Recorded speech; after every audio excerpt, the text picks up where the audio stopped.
Great. So thanks, Chandra. So we'll welcome Professor Eric Gourgoulhon again for the second lecture of his course as a part of this school. So Eric, we can start. Okay, thank you. So yesterday we have discussed black holes in all generality. We gave a basic definition of what a black hole is in the theory of general relativity. And today we will focus on the stationary black holes, namely the Schwarzschild black hole and the Kerr black hole. So the Schwarzschild black hole describes the static case. So I've divided the lecture for today in two parts. In the first part, we will investigate the Schwarzschild black hole.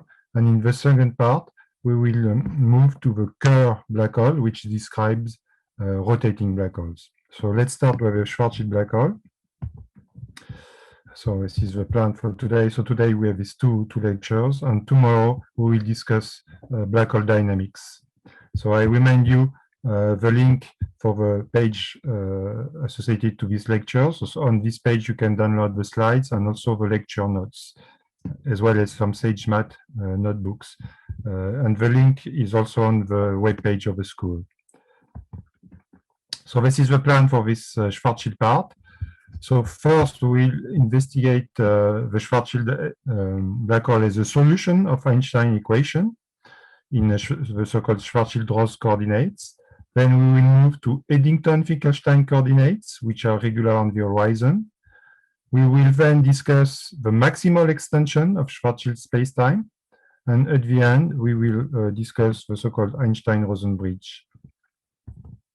So let's start by the solution itself. So the solution, as you may know, has been obtained very early in the history of general relativity, namely the same year as Einstein published his theory, 1915. So to describe it, first we have to specify the manifold and then the metric. So the manifold is quite simple. I mean, I call it SD for Schwarzschild-Drost. It's made of two disjoint pieces, M1 and M2. And M1 is this Cartesian product. So it's a real line, times this interval 2M. So M is a positive constant. It's supposed to be the mass of a black hole. So it is this interval 2M to plus infinity times the sphere. And so it means here we have coordinate R, which spans this 2M plus infinity on M1. So T, the coordinate T will span the whole R, and then we introduce spherical coordinates theta phi on S2.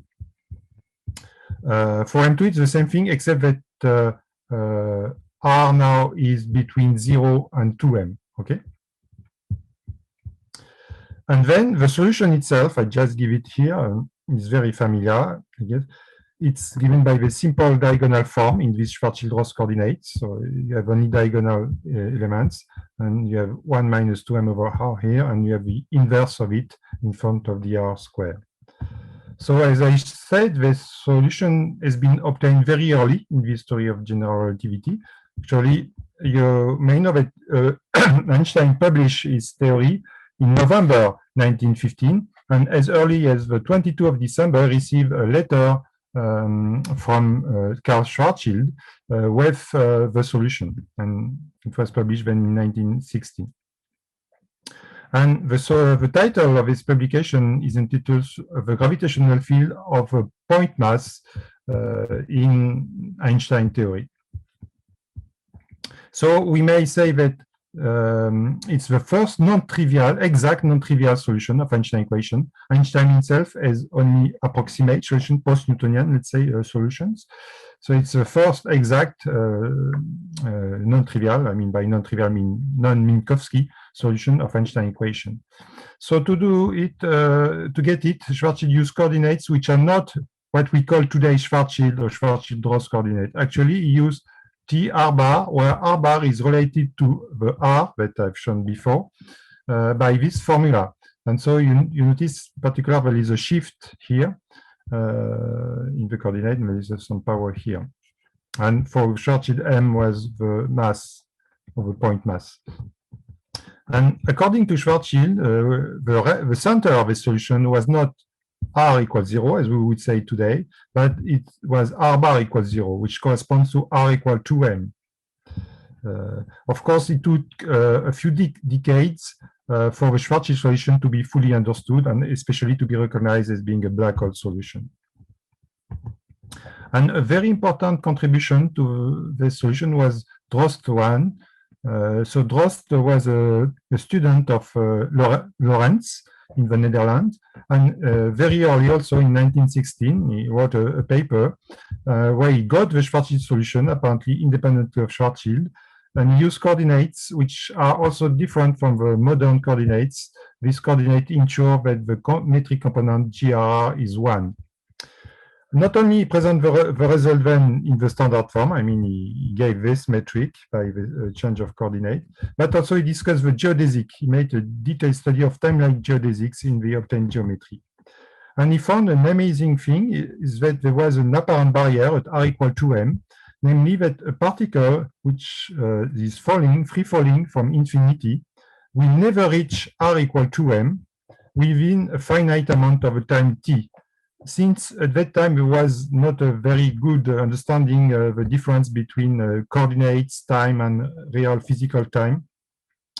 Actually, it was, we may say that at that time, the black hole appears as not as object from which you cannot escape, go out, but from like objects, but rather as object from in which you cannot enter in. It's quite amazing to notice this. Of course, this reflects a near pathology of a t coordinate. It's not a real physical property. If you are free falling from infinity, actually you are entering into the black hole in a finite amount of your proper time. So let's discuss the, let's forget now about the history. Let's discuss Schwarzschild solution as it is. So this is this diagonal line element. So first thing we may notice is that, of course, this requires some calculation. It's a solution of a vacuum Einstein equation. And in vacuum, if you assume that the energy momentum tensor is 0, the Einstein's equation reduced to simply the Ricci tensor, the metric is 0, and we can check this here. The solution is obviously spherically symmetric. I mean, nothing depends on theta and phi in the metric coefficient. It is also static in the region M1. Let me remind you that M1 is the region when R is larger than 2M. Then we notice, first of all, on this metric that d by dt, this vector d by dt, is a Killing vector because nothing depends on t in the metric component. So the metric is independent of the coordinate t. It means that the associated coordinate vector d by dt is a is a Killing vector first. And we may notice that this vector, when r is larger than 2m, this coefficient here is negative, gtt is negative. It means that this vector is time-like. And moreover, it is orthogonal to the hypersurface t equal constant because we have only diagonal term here. So this is the definition of staticity in general relativity when you have a stationary time-like Killing vector that is orthogonal to a family of hypersurface. In the second region, in the so-called interior region, M2, where R is smaller than 2m, the metric is not static. We still have this Killing vector. D by dt is still a Killing vector because nothing depends on t in the metric component. But if we look at the scalar square of this vector, then because r is smaller than 2m, gtt is positive. So it means this vector is space-like. So we still have a symmetry, but the symmetry is not a time translation symmetry. It's more a spatial translation symmetry. In the interior. So this Schwarzschild solution formally is only static in the exterior. Another property, immediate property of this solution is that it is asymptotically flat. As we can see, when we take the limit r goes to infinity, this term vanishes, this term as well, and we recover the metric that we have seen yesterday by way of Minkowski metric, the expression, sorry, of Minkowski metric expressed in spherical coordinates.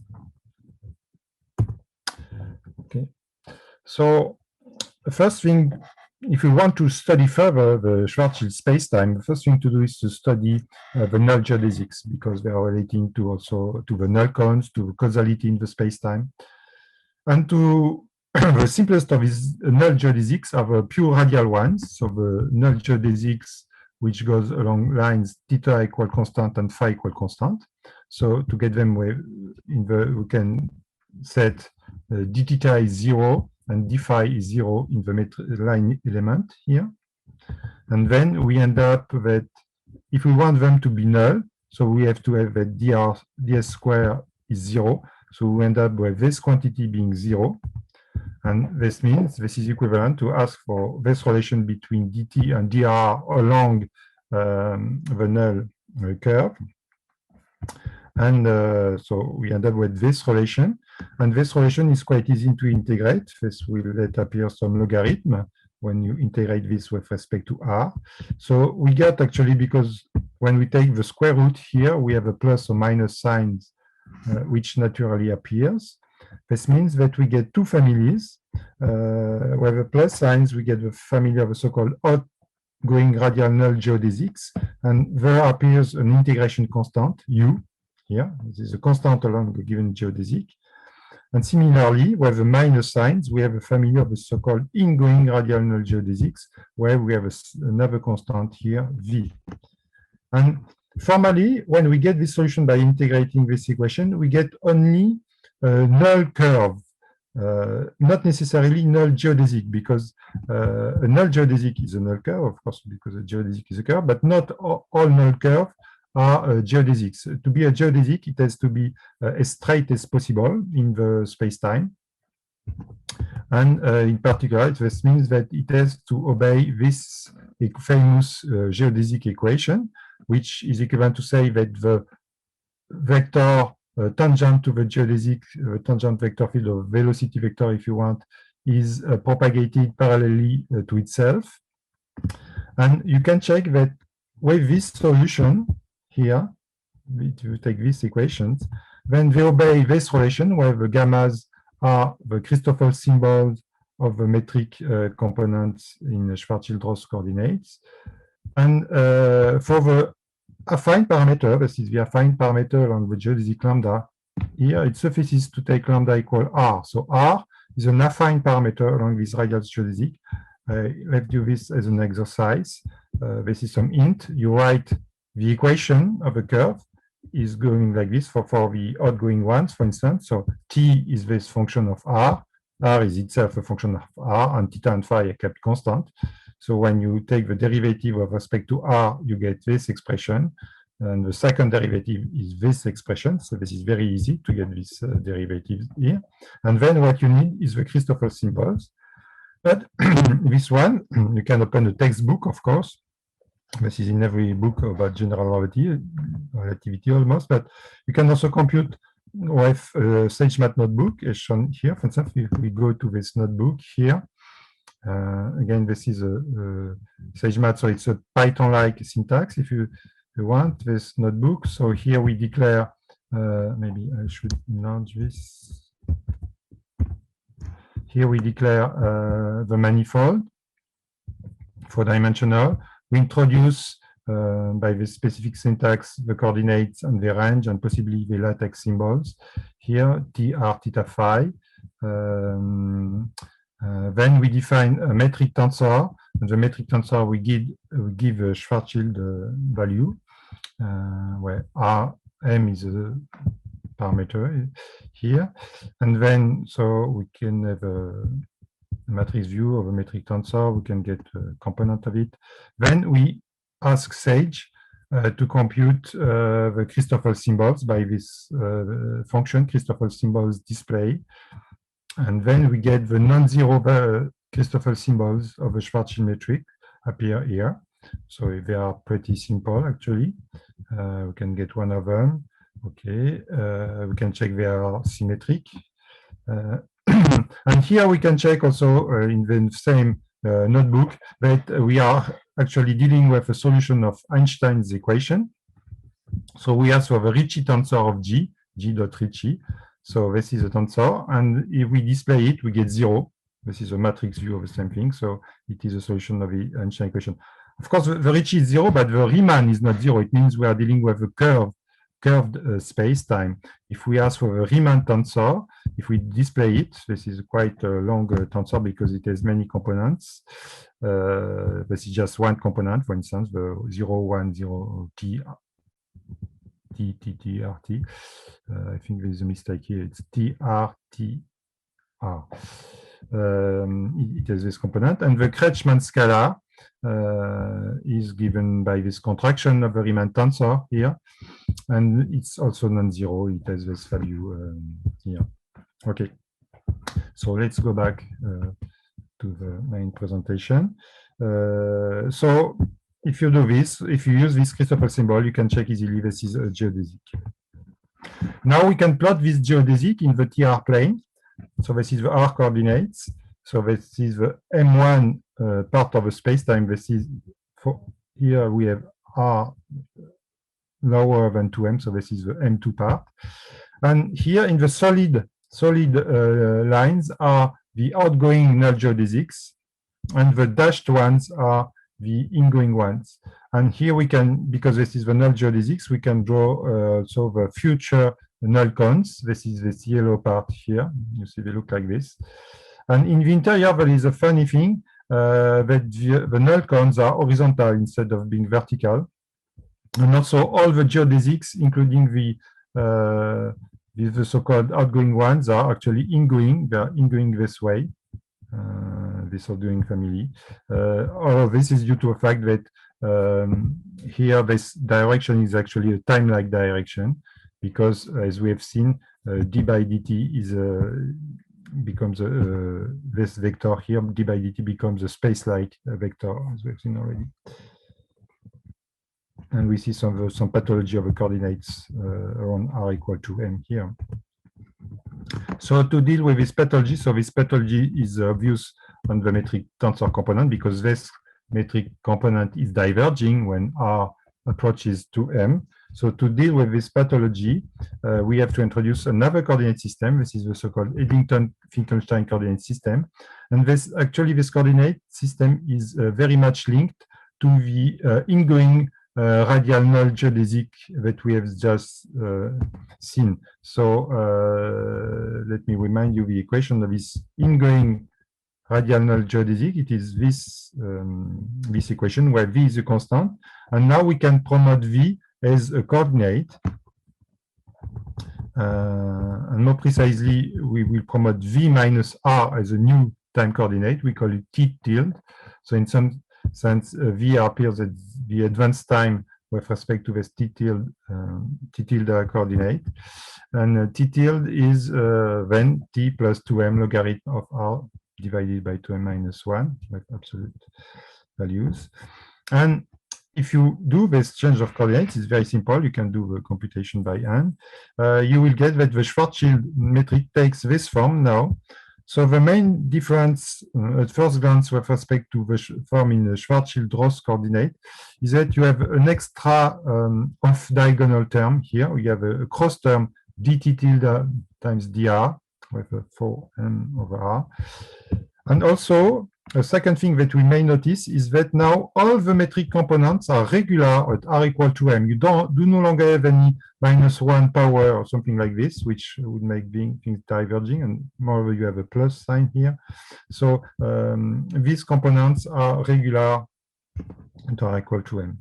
And here we recover something that we have seen yesterday for the examples of null hypersurface. One of the examples that we considered all along the lecture yesterday was the so-called Schwarzschild horizon, and it was described exactly in these coordinates. I mean, we use the ingoing Eddington-Finkelstein coordinates. Simply yesterday, for simplicity, I denoted t tilde by t, mere t, but it was actually what we call t tilde today, because we reserve t for the Schwarzschild-Drost coordinate today. But you can recognize this is exactly what we used yesterday, and the motivation for using this is that this coordinate system is regular on the horizon. So since yesterday we focused on the Schwarzschild horizon, of course we wanted to use a regular coordinate system to describe that horizon. Okay, so we have stressed that the coordinates are regular on r equal to m, but there is so this means that the Schwarzschild-Drost coordinates are simply singular at that location. It's not that the space-time is singular; it's simply that the Schwarzschild-Drost coordinates are singular. This is the so-called coordinate singularity.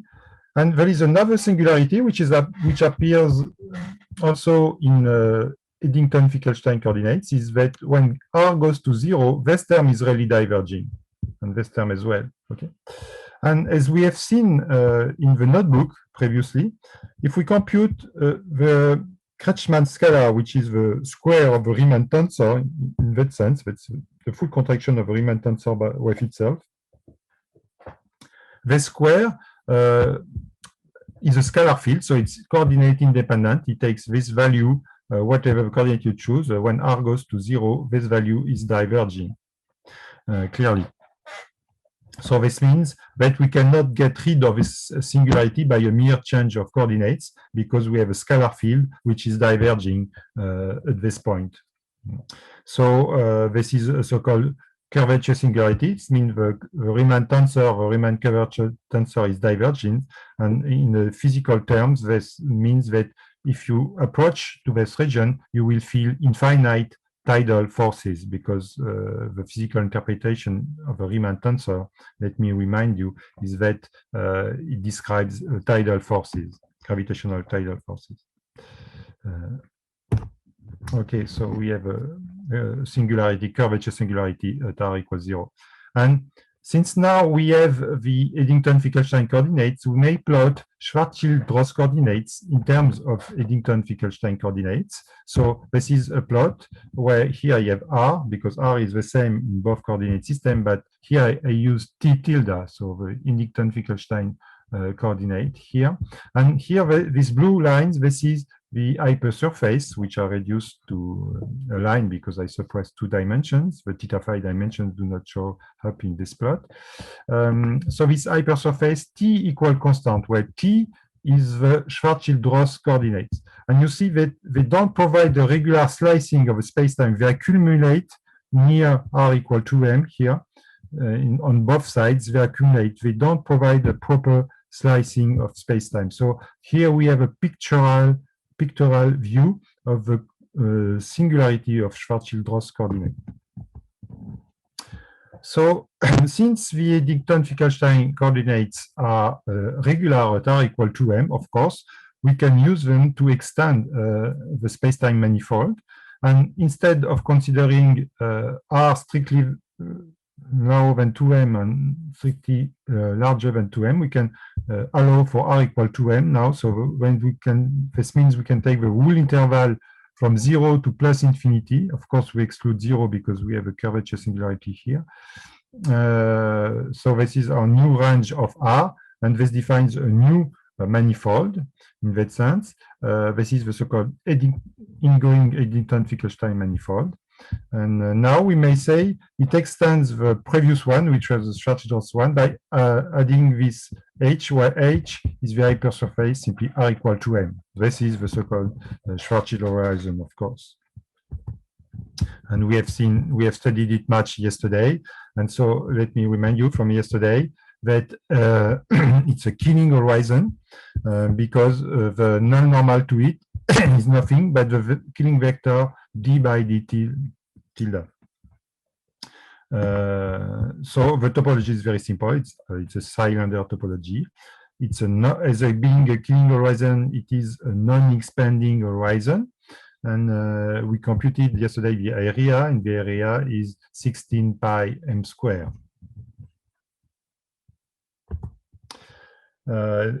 Now we can plot the radial null geodesics in Eddington-Finkelstein coordinates. We are using these coordinates now because they are regular everywhere.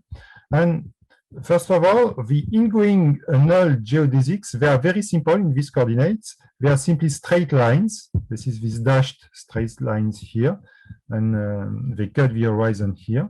Why are they straight lines? Because simply by the very definition of the Eddington-Finkelstein coordinates, The ingoing ones are the ones on which V is kept constant. So in terms of T tilde and R, they have this very simple affine relation. So this defines clearly a straight line.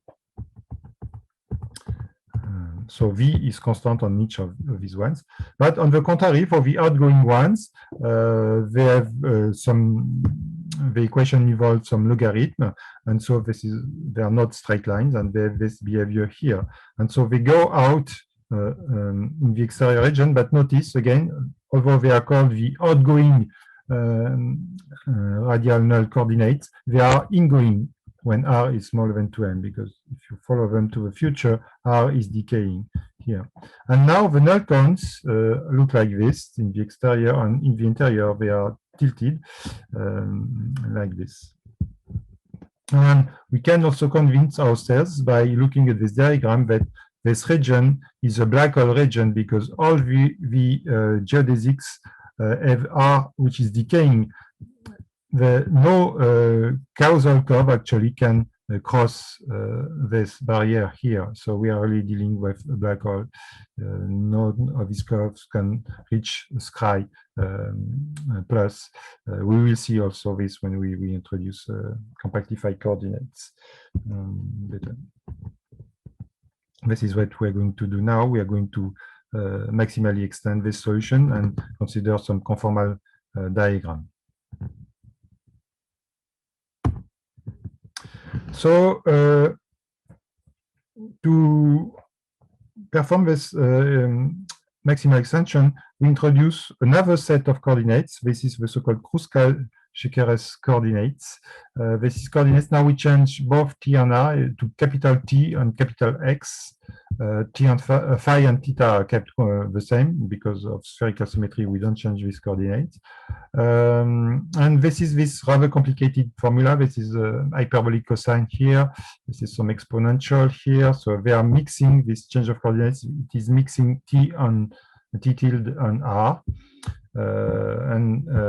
We can see then, thanks to this formula, that on the manifold that we have considered up to now, we have these coordinates are restricted by this formula. And if you perform this change of coordinates, you end up with this line element here. And in this line element, this looks pretty simple. This is conformal to a two-dimensional Minkowski metric here. But it's more complicated than it looks at first glance, because R here has to be considered as a function of T and X. This is our two coordinates, T and X.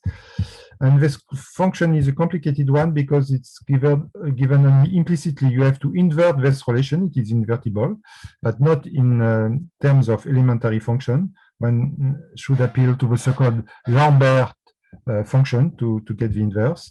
And then you can get R as a function of Tx. But as I mentioned, because of this part of Minkowski here, which is a conformal part, the radial null geodesics are very simple, because if you ask for this being 0, then you end up, and theta and phi are kept constant, you end up with this very simple equations.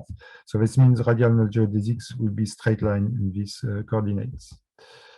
And so due to this condition here, our initial spacetime manifold is like this. It looks very much distorted in some sense. This is the M1 domain. It is between these two limits here, and the M2 is here when R is smaller than 2m. The R equals 0 now becomes the hypersurface here. It's no longer a point in these coordinates. Here, the solid lines are lines T equal constant, where T is the Schwarzschild-Drost time, and the dashed lines are R kept constant. So here R is larger than 2m, but constant. Here, this is the horizon. It's a straight line in these coordinates. This is the straight lines for where R is equal to 2m, and here R is equal to 0. Okay, on this plot, we see clearly that the Schwarzschild-Drost coordinates are singular on the horizon. They accumulate, the T equal constant hypersurface accumulate here. On the contrary, if we draw the Eddington-Finkelstein coordinates in terms of a Kruskal-Szekeres ones, then we see that these hypersurfaces T tilde equal constant are regular. They are slicing regularly the horizon. They're crossing it like this. They don't accumulate. They accumulate only here, but they are regular here.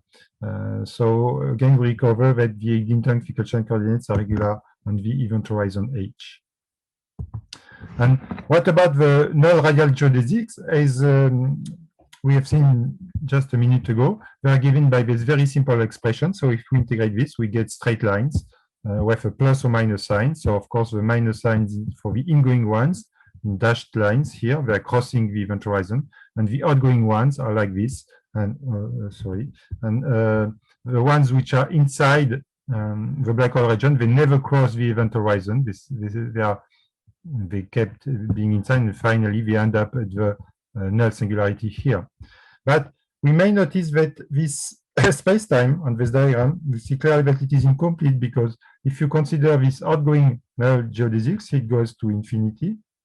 But on this side, it artificially ends up at some point here where R is equal to 2m actually. And there is no reason. R is an affine parameter along this geodesic, so there is no reason for R to be bounded by 2m as a lower bound. We can extend to R minus infinity in some sense, because R is an affine parameter. So this means that the space-time can be extended, and actually to extend it, it's very easy. One has to provide some time reverse copy of M2 here, we call it M4, and another symmetric copy of M1, which call it M3. And then in this Kruskal-Shekera's coordinates, Tx, we have this view of Schwarzschild metric. In this view, all the geodesics are complete now, because the previous ones, if you extend them to the past, so it was across this line, then they will hit the singularity, which is the time symmetric of this one. So this is a curvature singularity. So then you can no longer extend them. So all the null geodesics in this diagram, they are either they go to infinity or they end up in some singularity. The ingoing ones are ending in this singularity, and the outgoing ones are starting from this singularity here. Let me stress also that this diagram, each point is actually a sphere, because we forget when we draw this, we forget about the theta phi coordinates. So if we restore the theta phi coordinates, we get spheres. This means that the topology of a whole space-time manifold is quite simple. It's a Cartesian product of R2 times the sphere S2. R2 is simply this plane that we see here, described by these two coordinates Tx, and S2 is a sphere at each point. In particular, at this point, we have a sphere. Okay. If we look at the Killing field d by dt, which is, as we have seen before, which is time-like outside the black hole and space-like inside it, this is the field line. So we see clearly, because this diagram is conformal, I mean, all the null cones are like in Minkowski. There are 45 degrees null cones. We see clearly that this vector is time-like here. It's inside the light cones, whereas it is space-like inside here. The arrows are pretty small, but you may notice they are almost horizontal here. So it is space-like. And moreover, this vector field vanishes here at this point, which is a sphere. It's an ordinary sphere in some sense. And the sphere is called the Bifurcation Sphere. And this Bifurcation Sphere, if you look at it from a three-dimensional point of view, it is like this. So the sphere is reduced to a circle. So in this diagram, the sphere is reduced to a point. Okay. To have a better view, we add an extra dimension. Basically, we add the phi dimension. Still, we forget about the theta dimension. So you may imagine on this diagram, I have a t or t tilde dimension, the r dimension, and I have a phi dimension. So the sphere is a point, and on this sphere you have two null hypersurfaces which are crossing, and these two null hypersurfaces, it is this one. This is the first one, and here this is the second one. Okay, there are 45 degrees. All 45 degrees things are null in this diagram, because this is conformal diagram. So they are crossing at this point. and this is this crossing, and a part of it, this H1 plus, this upper part here, this is nothing but the event horizon that we have considered before. This is the Schwarzschild horizon because it is this part here. This is the Schwarzschild horizon. But you see, actually, it extends to the past in this diagram. And here, this is another horizon. And actually, this horizon here is a white hole horizon because everything can go out from this region by following geodesic like this, but nothing can enter in by any, no causal curve can cross this region to here. So it is a so-called white horizon. It's quite academic. We'll see tomorrow that actually when we form a black hole via gravitational collapse, we cannot have a region like this.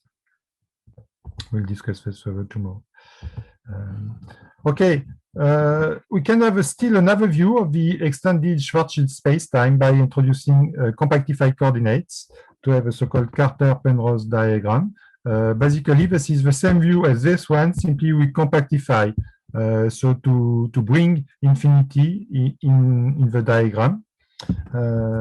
So we do this again by introducing arctangent functions in terms of Kruskal-Shekares coordinates, t and x. And so we have the c hat and x hat. And in terms of them, we have again the same, more or less the same diagram. We recognize the bifurcate killing horizon here, with the event horizon here. But now we can see infinity on this diagram. It has been brought to a finite distance. So this is the future null infinity sky plus, the past null infinity sky minus here, and the singularities r equals 0 appears as a straight line here. But this standard compactified diagram, which was first introduced by Brandon Carter, is actually does not correspond to regular conformal completion as we have defined them yesterday. You remember when we wanted to introduce sky to define properly black holes, we introduced a conformal completion by conformal transformation, and we asked for the conformal factor to have a non-vanishing gradient here to be regular, but this if you do the transformation with these coordinates, you will have a vanishing gradient, and moreover, the conformal metric will be degenerate on sky plus. So it's not a regular transformation, although it provides a nice compact view of all the extended Schwarzschild manifold. But we can introduce regular completion of Schwarzschild spacetimes by means of new coordinates. This has been introduced by Frolov and Novikov. So this coordinates have been done by T tilde and X tilde. You can find the exact formula in the lecture notes. It's not very important. So it looks more or less the same, except that now we have a regular sky plus here in these coordinates. You can have also look at this notebook here, where this construction is performed and this plot is done. Okay, so just to finish with Schwarzschild, let us discuss briefly the so-called Einstein-Rosen bridge, which is a feature of this extended Schwarzschild manifold. Again, this is the picture in Kruskal-Shekares coordinates, but now we want to consider capital T equal constant hypersurfaces. So they are crossing the horizon like this, and this is the second horizon here.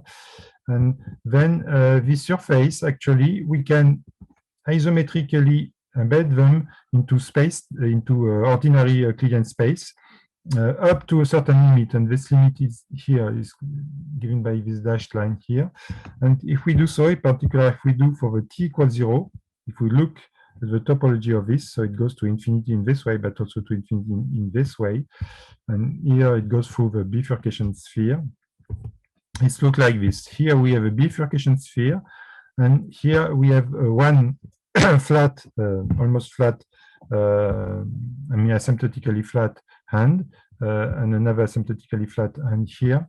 So this is isometric embedding, and the equatorial slice theta equal pi over 2.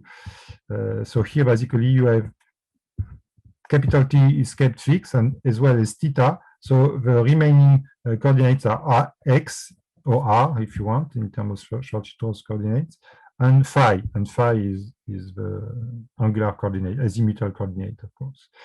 And it is isometric embedding. It means the length given in the Euclidean space along the surface is exactly the length given by the Schwarzschild metric in the physical space. And the topology of this slice, as we can see, is R cross the circle. So it means this here is not a plane.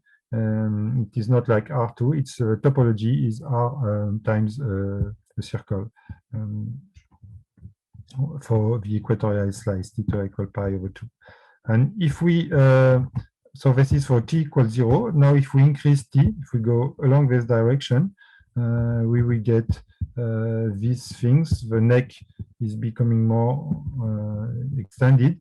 And at some point, when t0 is equal to 1, it reduces, the neck reduces to a point, and then we have a no longer connected surface. This is this part. So here it reduces to a point, and then here we have discontinuity diagram. Okay, so this will finish the lecture about Schwarzschild. So now I propose that we move, unless there is some question on the Schwarzschild part, maybe we can get the question at the end if we want. If there is no question, we may move to the Kerr part.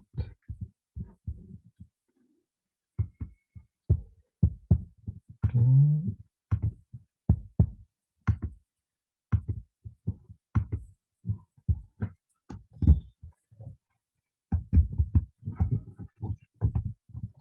So this is the Kerr part. Okay, this is the plan for the Kerr.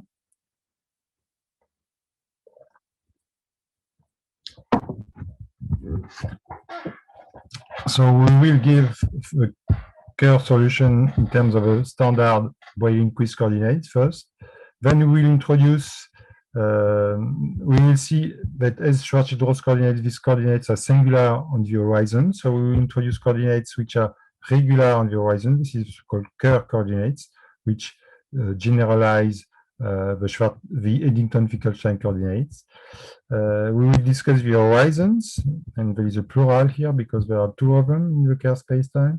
Then we will discuss the Penrose process to extract energy from a rotating black hole. We will discuss mass, angular momentum area of a black hole, and then we will finish by discussing something which is extremely important in relativistic gravity. This is the so-called Noether theorem. So the Kerr solution, first of all. So again, to specify this solution, we have to specify first the manifold and then the metric. So it has been found by Roy Kerr in 1963. So the manifold, this is again this Cartesian product, the same Cartesian product as we have encoded with the maximal Schwarzschild solution, R2 times S2. So the plane times the sphere. But we remove from this Cartesian product a part, which is a part where the point R. So here we describe R2 by two coordinates. We call them T and R. They span the whole R2. And S2 we describe by two coordinates, theta and phi, the standard spherical coordinate. And we remove this R, capital R, is the set of points where R is equal to 0 and theta is equal to pi over 2. So admit this, we take this manifold, why not? Then these coordinates, we call them the Boyle-Lindquist coordinates. And notice a novelty with respect to standard spherical coordinates is that R is spanning the whole real lines. It means we allow for negative values of R in these settings. Okay, so this is the manifold. And now what about the metric? The metric is given by Kerr solution. This solution depends now on two parameters, contrary to Schwarzschild solution, which was depending only on a single parameter, namely m, the mass. Now we have a second parameter, which we will see can be interpreted as giving the angular momentum of a black hole, because we are dealing now with rotating black holes. And this parameter, to have a black hole solution, it has to be between 0 and m. Actually, when it goes to the zero limit, we recover Schwarzschild metric. The solution is quite slightly more complicated than Schwarzschild, but it's not awful as well. I mean, it stands on two lines like this. We have some notation here. Rho is related to r and theta by this formula. And delta, which appears here, this quantity delta, this is the second order polynomial in R, quadratic polynomial in R, like this. So first of all, we may notice that the metric component, some of them are diverging when rho is equal to 0, clearly. Rho goes to 0, which means R goes to 0 and theta goes to pi over 2. So they are diverging just on the set that we have excluded from the spacetime manifold, the set R. They are also diverging, some of them. I mean, the GRR component is diverging when delta goes to 0. And this happens when R goes to one of the two roots of this quadratic polynomial. These two roots, they are expressed here. One is R plus, and the second one is R minus. Yeah. So they define two hypersurface. Let's say one is R kept constant to R plus, and the other one is kept constant to minus. We call it H. It will be the event horizon of a black hole. And this one is called H in is for inner, because it is the so-called inner horizon of the Kerr solution, as we will see. So to have a pictorial view of these various horizons and various regions in the Kerr metric, we can use the O'Neill coordinates, which is related to R by this formula. Why we introduced this exponential of R is because, as we have stressed, now we have R which goes from minus infinity to plus infinity. So if we want to use R as a radial variable to draw some 3D view, we can use it as such. We introduce this so that when R goes to infinity, this will be the origin here. R is to minus infinity, because this exponential goes to 0. And then this is always positive. So this capital R can be used as a radial variable to draw a picture like this one. So first of all, the outermost sphere that appears in this picture, so this is a picture of t equal constant. So here the varies on this picture, R is varying, theta is varying, and phi is varying. This is the plane theta equal pi over 2, the so-called equatorial plane. And when R is equal to R plus, this defines a sphere. This is H. More precisely, the intersection of H with the hypersurface T equal constant. This is the inner horizon, R equal -1. This is the sphere R equals 0. Notice that R equals 0 is an ordinary sphere in these coordinates. It's nothing special. It's not a point in particular. And here we have spheres with R negative, and here we have something which appears like a point, but this is another infinity. Actually, this is R goes to minus infinity. So this naturally defines three regions which are bounded by R plus and R minus. This is for R larger than R minus. This is for R between R plus and R minus, and this is for R smaller than R minus. R minus is always positive, so R equals 0 is inside region 3. And this is the ring that this is why it's called capital R, that has been excluded from the spacetime manifold. This is R equals 0, so it lies on this sphere R equals 0, and this is theta equal pi over 2. So this ring is, this is where rho square is 0. So let's have a look at the basic property of a Kerr metric. So from this line element, we notice it's there is an off-diagonal term here, dt dphi. It's a solution of a Einstein vacuum equation.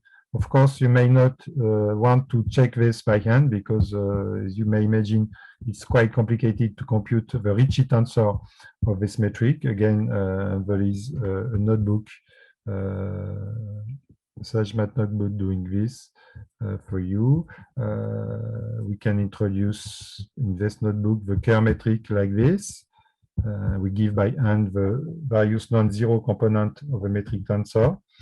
And then we ask SageMath to compute first the Christoffel symbols. They are quite complicated, as you can see. And then you can ask SageMath to compute the Ricci tensor, and he finds that the Ricci tensor is 0. Okay.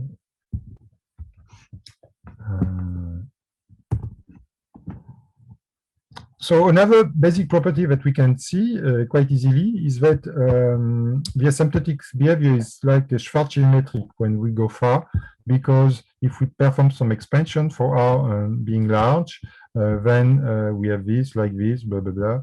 And then we end up with this. Basically, all the terms with A factor goes to 0 faster than the terms like 1 over M over R. So we end up with this thing, and we recognize Schwarzschild metric in Schwarzschild-Drost coordinates. Except that now we have to take into account that R goes to plus infinity or minus infinity. So when it's plus infinity, it's the ordinary Schwarzschild metric. But when it goes to minus infinity, then we have to introduce a new mass parameter, which is the opposite of the previous one, to recognize actually Schwarzschild metric. So it's kind of Schwarzschild metric, but we have a negative mass for R negative. Okay, another property, immediate property, is that d by dt is the killing vector. I say it is immediate because no component depends on t. No component of a metric tensor depends on t. They depends only on r and theta, actually. So we have a metric tensor d by dt, a killing vector, sorry. And we can check that when R is large, as in Schwarzschild, it's a time-like vector. So we may say that the metric is pseudo-stationary. Sometimes people are saying stationary as well. It depends on the definition you give for stationary. Some people are asking that stationary should be that the killing vector is time-like everywhere. So in that case, the Kerr metric is not stationary as the Schwarzschild metric. But so we say that it's pseudo-stationary. But the novel feature with respect to Schwarzschild metric is that now this killing vector is no longer hypersurface orthogonal. Because of this cross term here, we can check that psi is not orthogonal to the hypersurface T equal constant. It means that the metric is not static. It is stationary, but not static. Another obvious killing vector is d by dphi, because nothing in the metric component depends on phi, clearly. So we have this is a killing vector, and as you know, the orbit of these killing vectors, they are circles. So it means the isometric group is SO2, the rotation group, or U1 if you want. And so we have an axisymmetric metric. It's no longer spherically symmetric because we have, well, you can check it's not spherically symmetric. When A goes to 0, as we noticed before, we get back to the Schwarzschild metric. Okay. So let us discuss now more precisely the singularities in this metric. So as we will see, the singularity delta equal to 0 is a mere coordinate singularity, like in the Schwarzschild-Drost coordinates. And by moving to Kerr coordinates in a minute, we get rid of it. But the singularity at rho square equals 0, that singularity which appears here, is much more serious. It's an actual curvature singularity. Again, we can compute the Kretschmann scalar. By the way, this is done in the notebook that we have considered just before. After checking the Einstein equation, there is a computation of the Kretschmann scalar of the Kerr metric here by this formula, and it is given by this expression here. It's quite a long expression, but not so complicated as well. And it is okay. So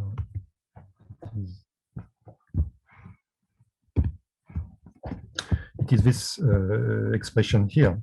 So clearly, it's diverging when rho square goes to 0, And let me remind you that rho square is nothing but r square plus a square cosine square theta. So it goes to 0 only if r is 0 and theta is pi over 2. And we recover this ring singularity, which was depicted here, this orange circle here. So in this circle, the Riemann tensor is diverging. It means physically that we have infinite tidal forces. So it's a real space-time singularity. Another feature of the Kerr metric is that we have Nergo region which extends outside the black hole region. Nergo region means that the Killing vector d by dt becomes space-like. So to see this, we take its scalar square. So this is simply the component GTD of the metric, and it's given by this expression. So we see that it is time-like if we study this function only when r is smaller than the given value or larger than the given value, which depends on theta. And these values, they are expressed here. And we can see that this one is below the inner horizon, and this one is above the outer horizon. So by definition, this is called the Nergo region when xi is space-like. So, and the boundary of the Nergo region is typically called the ergosphere. So to have a view of it, we can see like this. This is the ergosphere. So this is a view. Again, we're using this exponential, this O'Neill coordinate to get r minus infinity here. And apart from this, this is the rotation axis. And this is the equatorial plane of the Kerr black hole. So the two horizons, they are circles here because they are defined by r equal constant. This is r equal to r plus, and this is r equal to r minus. We have a ring singularity which cuts the plot in 2 points here. This is these two red points. And this is the sphere r equals 0. Again, this is an ordinary sphere, except that it touches the ring singularity here. And in gray, this is the region where the Killing vector xi d by dt is space-like. So this is the so-called ergo region, and as you can see, it extends outside the horizon. And in yellow, this is a funny thing, but it is well inside the horizon of the Kerr metric. It's the so-called Carter time machine, because in that region, d by dphi becomes a time-like vector instead of being a space-like vector. And since the feed lines of d by dphi are closed curves, because they are circles, it means that we have closed time-like curves in that region. So namely, we have a time machine that was discovered by Brandon Carter. It's called the Carter time machine in this solution. Okay, so we will be back to this ergo region when we will discuss the Penrose process in a few minutes. But first, let us introduce coordinates which are regular on the horizon. This is done by introducing the so-called Kerr coordinates. They are called Kerr coordinates because actually they are the coordinates in which Kerr originally discovered his solution in 1963. The Boyer-Lindquist coordinates have been introduced later on by Boyer-Lindquist in 1968. So they are related to the Boyer-Lindquist coordinates, these Kerr coordinates T tilde and phi tilde by this formula. Notice that contrary to Eddington-Finkelstein, now we have a change in phi. They reduce when r goes to 0. If you take r goes to 0 in this formula, r minus then goes to 0, and this goes to 0, and you recognize this term disappears, and you recognize the change to Eddington-Finkelstein. Okay, so in these coordinates, the metric is slightly more complicated, but not much more complicated than in Boyer-Lindquist. We have more extra diagonal term. Now we have a T tilde term, T tilde d T tilde dr, d T tilde d phi tilde. So we have these two extra diagonal terms. But notice that we don't have any longer a division by delta. There is no, actually delta does not appear in this equation, in this line element. So it means we don't have any singularity at r plus or r minus. And the two Killing vectors, again, nothing depends on t tilde, nothing depends on phi tilde. So the two Killing vectors are these two ones. So we can check that the two surface, the two H, R equal R plus or R equal R minus, are Killing horizons like this. We can get, because these coordinates now are regular, so we can get the normal by saying that it is parallel to the gradient. We normalize by the factor O square here. We can compute, this is the normal. We can get the scalar square of this normal. It is given by this formula. So it means it is 0 at r equal r plus or r minus, which are the two roots of the polynomial delta. And so in particular, it means that in the region M1 and M3, the hypersurface R, this becomes positive. So it means we have space-like normal. It means the hypersurface R equal constant and time-like. On the opposite, sorry, they are space-like in between, in the region M2. And on the boundaries, they are null hypersurface. So we are dealing with null, this capital H and H inner are null hypersurface.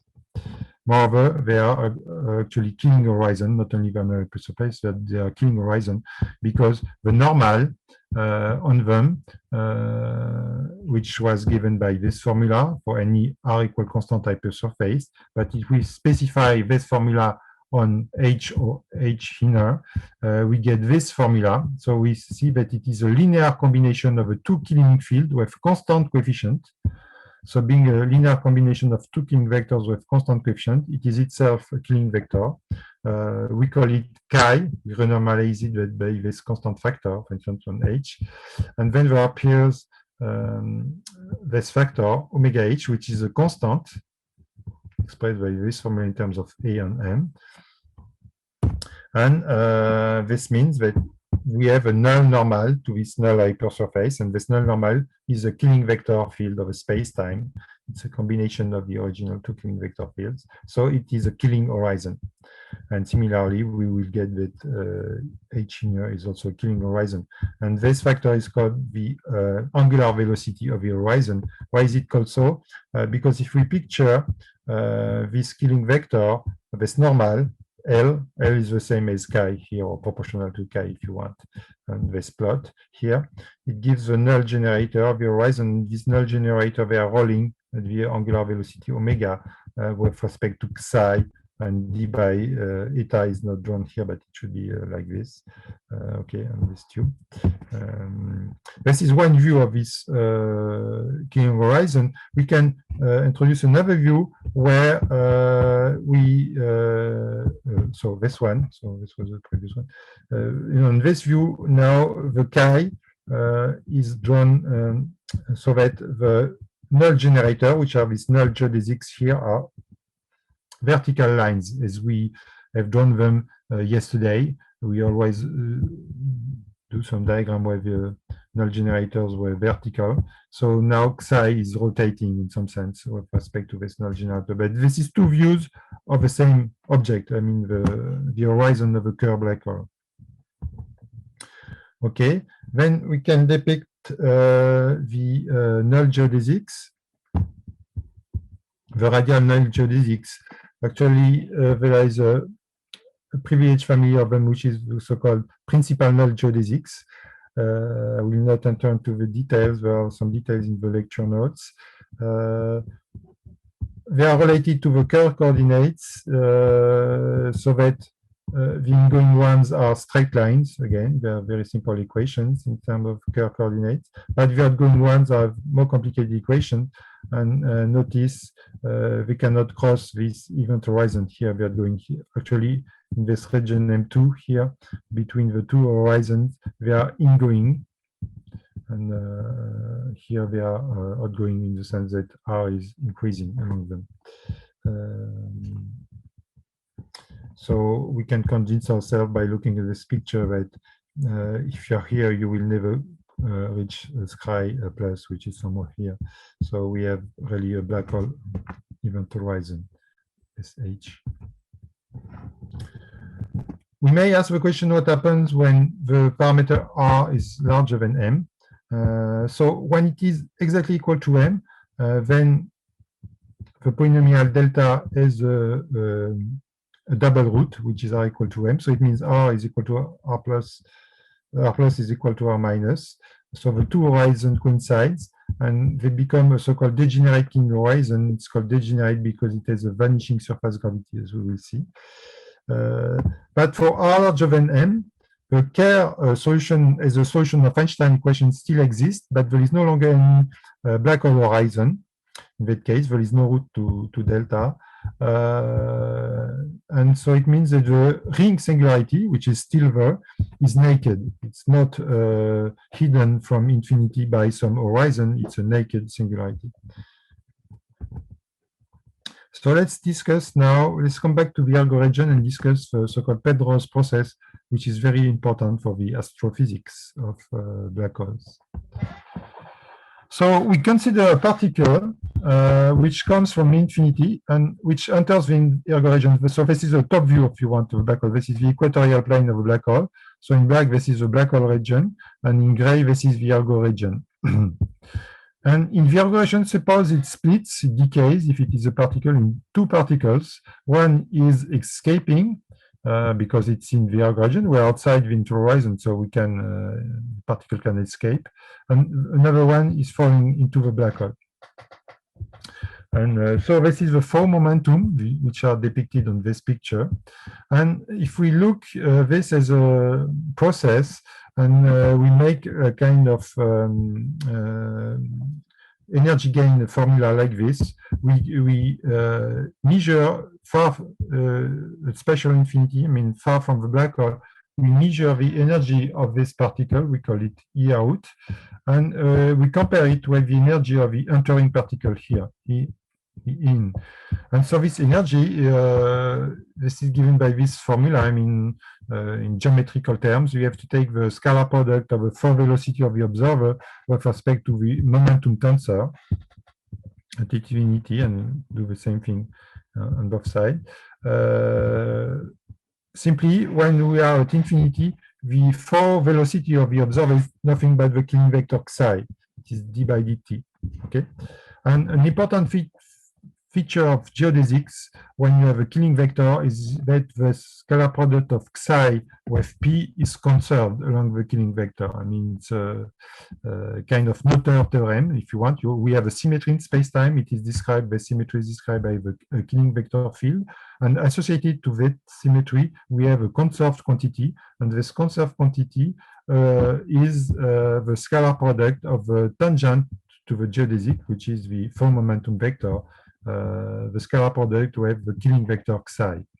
And if we take a minus sign, we get a positive quantity. It is the energy.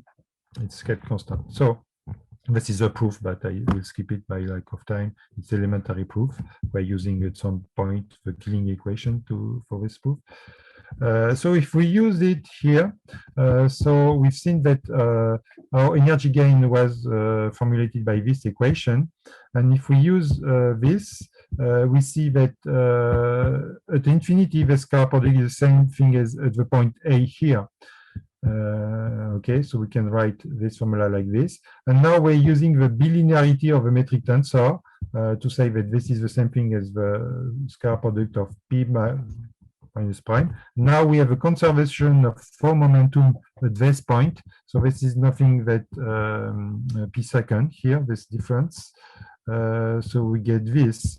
So we get that this energy gain is related to the scalar product. And the nice thing now is that since we are in Virgo region, A is in Virgo region, psi is a space-like vector.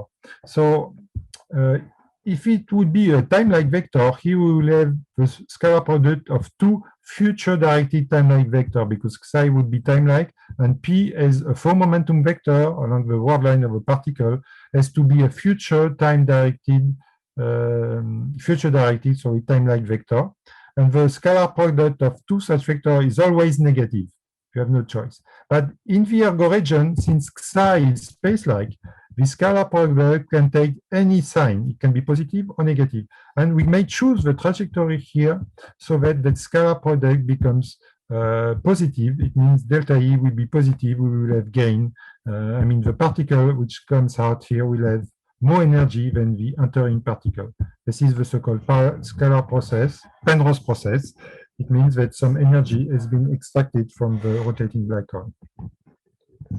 And as I mentioned, we believe that this process is at work in nature, and it may explain why we see very energetic phenomenon in the vicinity of black hole. For instance, this is a black hole, the center of the galaxy M87, a giant elliptic galaxy, and there is a giant jet coming out from this black hole, from the vicinity of this black hole.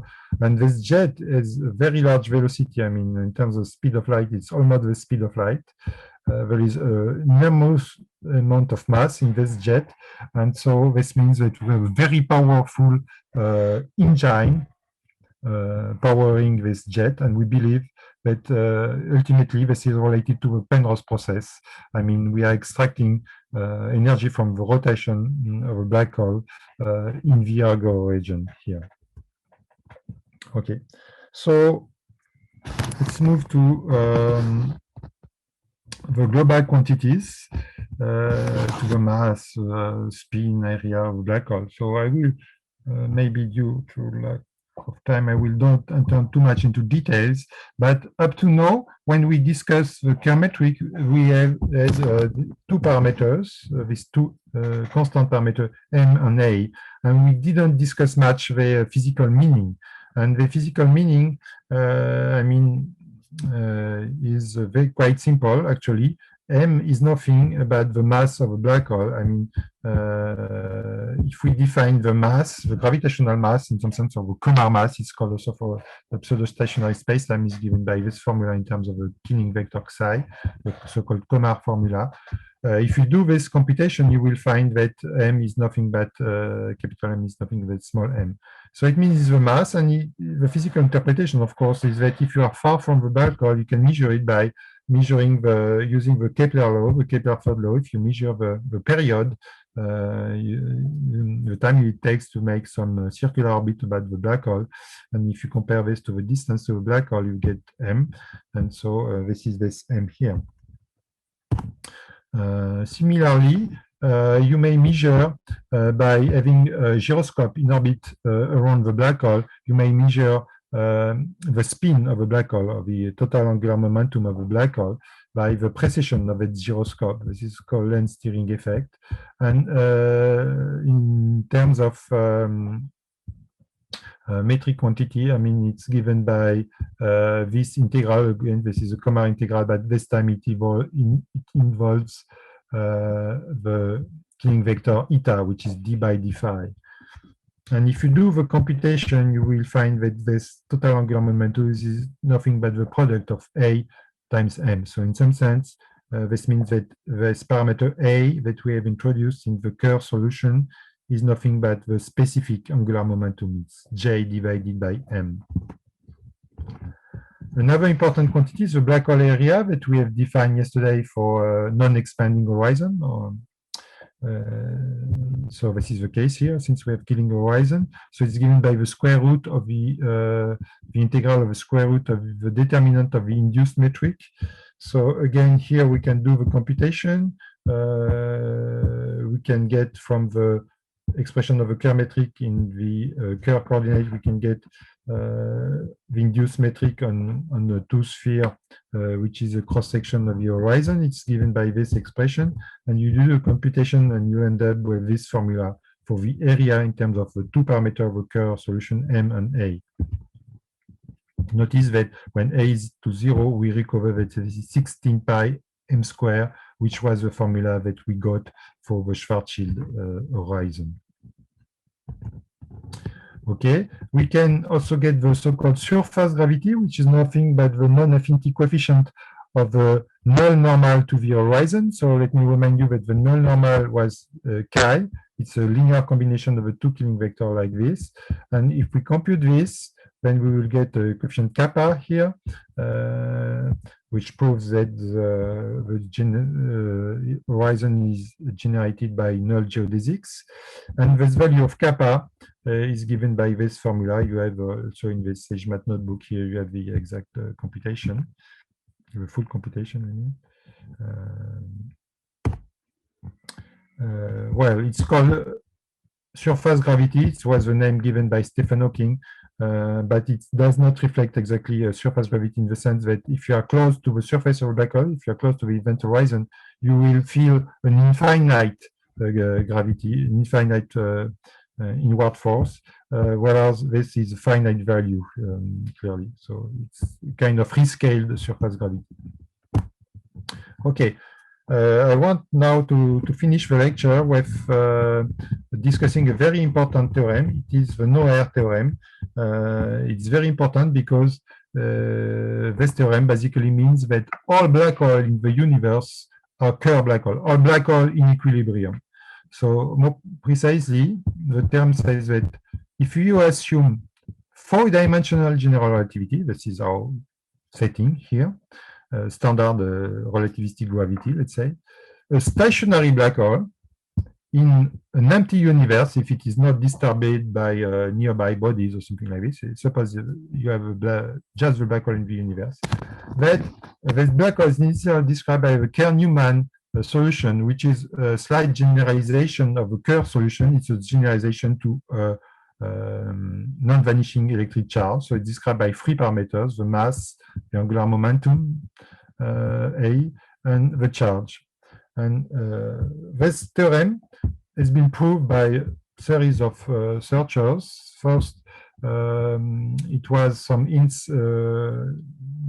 results in the direction to the theorem were given by the Russian school around Zeldovich and Novikov, so it's around 65.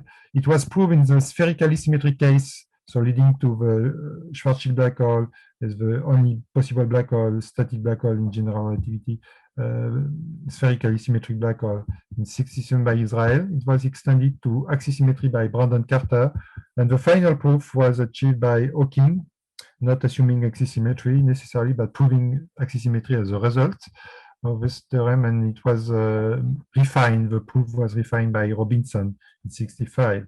And this theorem was summarized by John Wheeler by saying that the black hole has no hair. No hair means it's a very simple structure. It's described by only at most three numbers.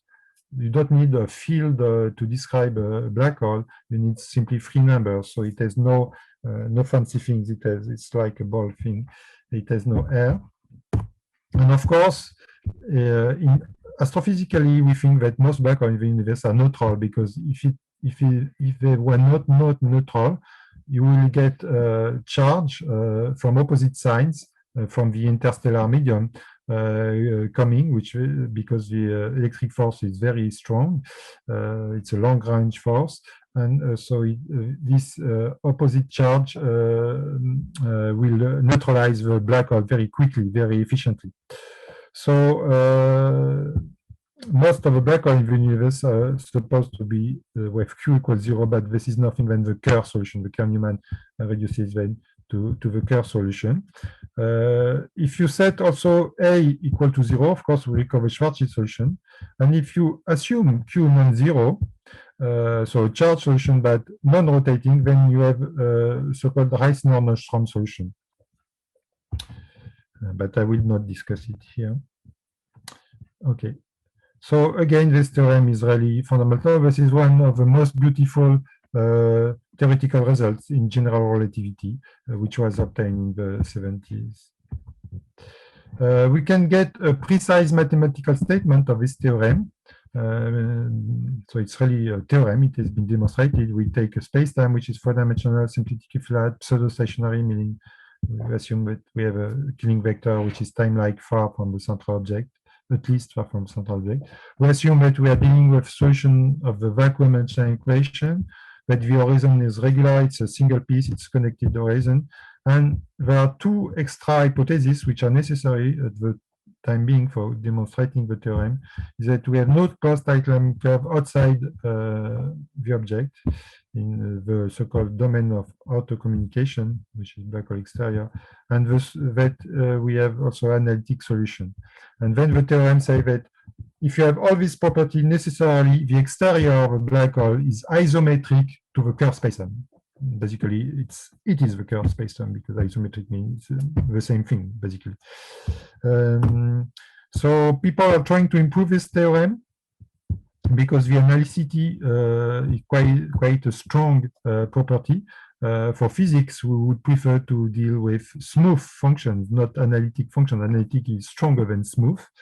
And also, one would be happy to remove this hypothesis of no closed time-like curve. Okay. But this is work in progress. Okay, this is the end of this lecture. This is something that I have completely skipped from the lecture by lack of time, but you can look at the lecture notes and particularly chapter 11 and 12 in the lecture notes for more details. And this topic is, of course, very interesting for the astrophysics or the gravitational wave astrophysics. This is the topic of the geodesics of a curved spacetime. So I'm just showing here two examples of such geodesics. One is a time-like geodesic, so namely it's a bound orbit around a curved black hole. You see it's quite complicated. It is a very complicated structure. It's non-planar, and also it spends a lot of times orbiting close to the black hole and suddenly goes far away. It does a few orbits, non-planar orbits far from the black hole, is back again orbiting very fast close to the black hole, and then again far from the black hole. This structure is called zoom world structure.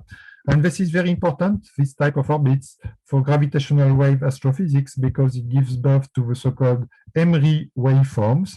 Emery is for extreme mass ratio in spiral, because this is a geodesic, so it is a test mass particle. It means the mass of its orbiting particle is much lower than the mass of a black hole. And this is an important source for the LISA detector of gravitational wave, for instance. And on the right, you have another example of Kerr geodesics, but this time this is a null geodesic, and more precisely, this is a specific null geodesic. This is a so-called spherical photon orbit around the black hole, and it gives birth to critical curves on the image of the black hole. It plays an important role in the image, and this is my final slide. This is an example of such images. On the left, this image, this is a computed image by means of a Giotto software of an thick accretion disk around the black hole, and this is a critical curves. I mean, the photons on these dotted curves, they are some geodesics which are very close to this one. They orbit a lot, very long time black hole, and then they escape to infinity to reach the observer screen, and you see that you have some optical feature on this curve. And this is to make the link with an actual observation. This is the famous image of M87 star, the black hole at the center of the galaxy M87, which has been obtained by the Event Horizon Telescope collaboration. And this image is pretty rough, but we can superpose on it the critical curves from a Schwarzschild black hole. This is the circle, magenta circle, and another flattened curve is for Kerr, extremely rapidly rotating Kerr black hole. So we may start to compare with the theory of black hole with these images. So this image also there in the lecture notes. So for more details, sorry, I have no time to discuss the geodesics. Fascinating topic, the geodesics in Kerr spacetime, but I have no time to discuss them here. So I will stop at this point, and I will take questions if there are any. Thanks, Eric. So there is one raised hand already. Daniel, you may go ahead and ask. Yes, sir. Thank you, sir. In slide number 11, you describe the singularity at rho equal to 0, that is r equal to 0 and theta equal to pi by 2. Yes. So I couldn't wrap my head around the fact that in a point the singularity is only in a single plane. Can you explain this concept? Yes. Yes. So it is this singularity here, as I stressed before, r equals 0 in the Kerr metric is not a point, it's a sphere, okay? Because r is allowed to go from minus infinity to plus infinity. So r equals 0 is not a special value. R is a kind of linear coordinates which is spanning the whole real line. So r equals 0 when you fix r to 0 and t to some value, then you have theta phi, which takes all possible values. So it describes a sphere. So in that sphere, theta equal pi over 2 is the equator of a sphere, if you want. And this is the ring singularity, because when r is equal to 0 and theta is equal to pi over 2, we have seen that the Kretschmann scalar is diverging. So the Riemann curvature tensor is diverging there. So I don't know if this answers your question or... Yes, this answers the question, sir. So another question, this diagram, which platform did you use to draw this diagram? Oh, to do this diagram, I do it by using Inkscape, the Inkscape software to do some diagram. All the other diagram, all the pictures that I've shown in this lecture, like I don't know, there's no much picture. This picture here, they have been done with SageMath, the SageMath software that I'm using for computer algebra things. So all these diagrams, you can find them if you go, for instance, on the web page of the lectures. If you go to that page here, so this is the web page. If you go to the SageMath notebooks, you have various notebooks, and for the Kerr spacetime, you have many notebooks, and there are many of these notebooks are producing the pictures that I've shown today. And geodesics. Okay.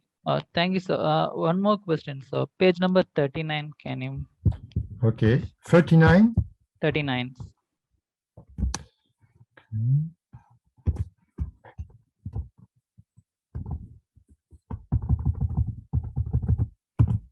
Okay, that one. Page slide number 39. Yes, sir. Here the first plot. Yeah. To my knowledge, an orbit should be confined to a single plane, but from this diagram, I can see it is not in a single plane. Is there an exception or? Yes, actually, the exception is the Kerr metric itself. I mean, what you are saying is true for Schwarzschild metric only. For Schwarzschild metric, due to spherical symmetry, one can show that all the orbits are confined to a single plane. But in the Kerr metric, it's no longer true. You can have orbit confined to a single plane only if the orbit is in the equatorial plane. Okay, if you start with a vector which is tangent to the equatorial plane, and you are in the equatorial plane, if your velocity vector is in the equatorial plane as well, then the orbit will remain in the equatorial plane. But all the other orbit, they will be non-planar, as we can see here, either for time-like or for null geodesics. They are all non-planar, except for the equatorial ones. Thank you, sir. So, Samik, please go ahead. Okay, so hello. So can you go back to the slide number 40? 40? Yes. 30? Yes, 40. Next one. Ah, okay, next one, sorry.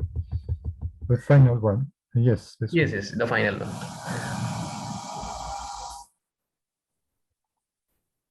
Okay, sir, in these images, I mean, you have mentioned about these critical curves, right?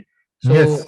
If I am not wrong, so let's say if we have an accretion disk around the source, and we know that the innermost stable circular orbit, it is around, let's say for Schwarzschild, it is around 6 R, yes. RG, right? So yes. If we calculate the photon sphere, it will be inside that, right? Yes, exactly. It's 3M, the photon sphere for Schwarzschild. Yes, 3√3 is the critical curve. 3√3 is the impact parameter. And even if we calculate the this critical curve for Schwarzschild, I think it is well inside that also, right? Yes. Yes, it's 3m for Schwarzschild, but here we are in the opposite case. I mean, here the inner orbit of a disk is inside the critical curve because I don't remember for this value the numbers, but for sure the innermost stable orbit where the accretion disk terminates is inside the spherical photon orbit. So this is why this image is quite different from an image that you would get for a Schwarzschild metric. So it is the opposite here. Okay, but sir, I mean, how do we get light? I mean, I know that there is some kind of backward ray tracing is doing here. So, yes. But how can we get light from even inside the photon orbit? I mean, because critical curve is inside. I mean, how can we see lights? I mean, if you can say. Yes, because actually, oh, sorry, I didn't want to do this. Actually, you can have emission here inside the photon sphere, and you can have a photon with an impact parameter which is very close to the critical one by slightly larger. And this photon, it will then reach the spherical orbit like this. It will orbit many times, and then eventually it will escape. So it's possible for a photon to be emitted inside the critical curve and to the spherical orbit, sorry, and to escape to infinity. Simply, it will turn many times before escaping to infinity. Yeah, there are some examples. If you look in the lecture notes, there are examples of such orbits. Okay. Okay. Thank you, sir. Okay, Sumit.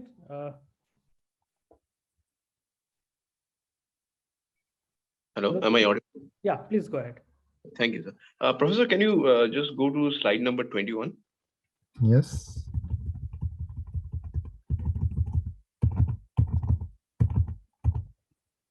Yes. Yeah, so it's actually can you please just explain again the philosophy of this this diagram again, because yes, this diagram is simply just saying that coordinates are nothing special in relativity, and so you can change the coordinates to draw the same thing, but using different coordinates in some sense. So in this plot here, the left one, we choose to on the horizon to plot the vertical direction as being the directions along the null normal. So the null normal is L, or chi, is parallel to chi. So the light cones in particular are vertical, as you can see here. They are tangent to the black hole, to the horizon, because it's a null hypersurface, and like this. And then the Killing vector psi appears like this. It appears slanted in this diagram. But now you can plot the same thing, the same tube, basically, but you decide now to plot psi as being vertical. This will define your vertical direction. And by the way, this is the same points, A, B, C, and are the same points here and here. And then in this diagram, the null geodesics, which generates the event horizon, they will be no longer vertical. The vertical lines are the lines, the field lines of psi. So the null geodesics now they are rolling onto the surface. But you see, topologically, it is the same thing. This rolling actually is only an artifact, in some sense, of having chosen this for the vertical lines. But the lines are not crossing itself. It's like a vertical line here. It's the same line. This blue line here and this light green line here is the same as that one. And here you may notice that psi lies outside the light cone, which means that psi is space-like, because we are inside the Virgo region. So psi is space-like, it lies outside the light cone. So it's exactly the same thing. It's simply two different views of the same thing, but there is no inconsistency between these two figures. Everything is consistent. Psi is always outside the light cones. The points are the same, and so on and so forth. It's two views of the same things. Same thing. Yeah, but but normally, I mean, we expect these L, which is the null generator of this killing horizon. I mean, as you pointed out in the previous lecture, that it is isometry generated by a one parameter group, and that parameter group, if I call it to be T, it should go from -infinity to +infinity, right? Yes, it is. So now, when you invert the picture in the picture given as B, so Yes. here your L actually spirals around this, killing horizon. Yes, it's correct, but it is an helix. Each generator is an helix. So T again is going from -infinity to +infinity along the helix. You see, you have an helix. It is not ending. Okay, and this is one. So there is no problem with this. I mean, you can have an affine parameter going from -infinity to +infinity along this helix, simply.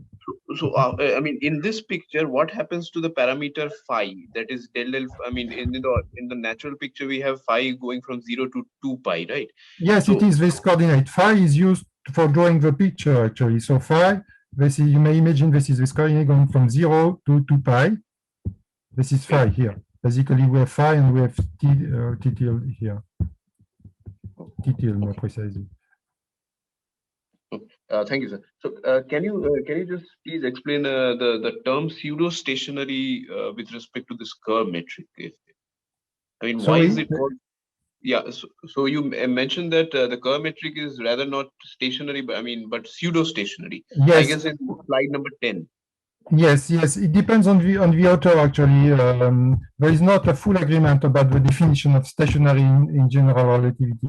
I mean, most authors are calling stationary when you have a killing vector field which is time-like everywhere in the space-time. So this is clear, it's stationary because the killing vector is time-like. So it generates a time translation everywhere. But here in the curve metric, it's not the case. I mean, the killing vector is time-like only outside the ergosphere. Okay.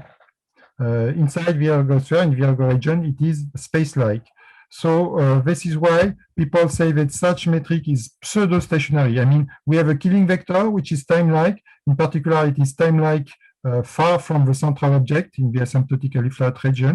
But inside the ergo region, it is no longer time-like. So we don't say it's a stationary metric. It is a pseudo-stationary metric because we have a killing vector which is space-like in some region, namely the ergo region. Okay, so if we have the killing vector provided to be stationary only in the asymptotically flat region, it is then by definition like pseudo. I mean, pseudo-stationary. Yes. Yeah. Okay. Yes, it is the definition. So there is one question in the question answer box. It says that what are the most efficient ways to get hairy black hole solutions in modified theories of gravity?